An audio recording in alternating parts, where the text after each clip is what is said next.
Hello po mga kaibigan, welcome po kayo sa YouTube channel ko. Magbabahagi po ako sa inyo ng may wagang mutya libon shield na nagiging bato. Kapag nakakita po kayo ng mutya na ito, ay kunin po ninyo dahil malaki po ang maitutulong ng mutya na ito sa inyo.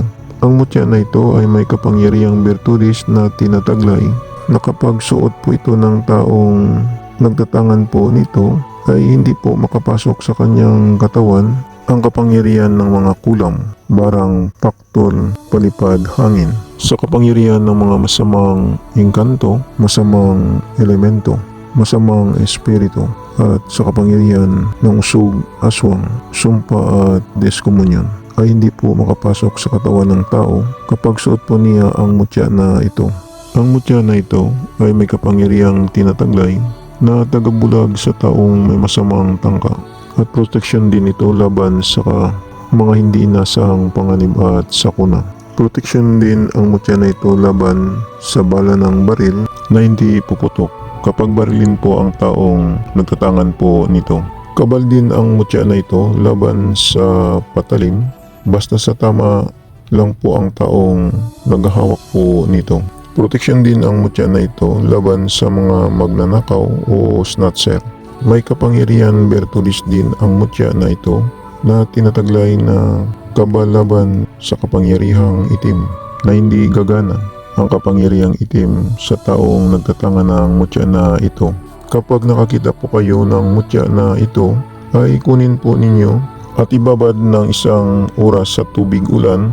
Pagkatapos kunin po ninyo at punasan at tuubin po ninyo ng kamangyan o ensenso at bahiran ng langis na gawa ng Biyernes Santo.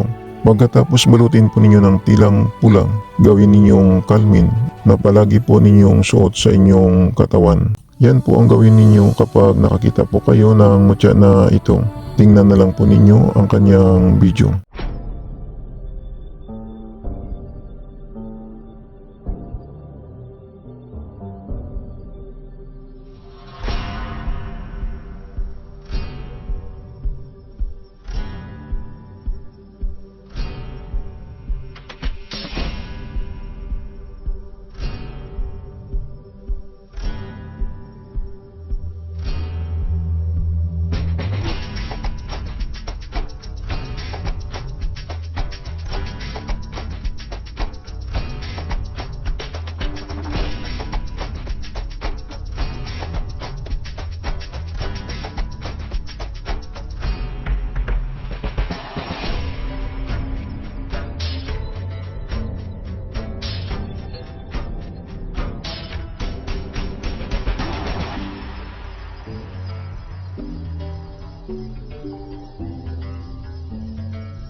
Yan po ang mutya ng shell na nagiging bato.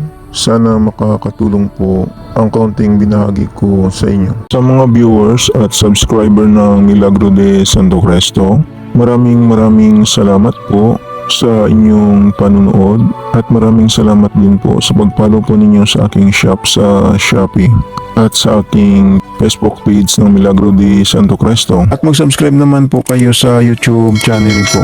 Panoorin na lang po ninyo ang second channel ko sa YouTube sa Milagro de Santo Cristo 2. Baka may magustuhan po kayo na mga lamang gamot na magagamit po ninyo. Paalala lang po, ang mga maywagang dasal at orasyon na binabahagi ko sa inyo ay gagamitin lang po ninyo sa kabutihan.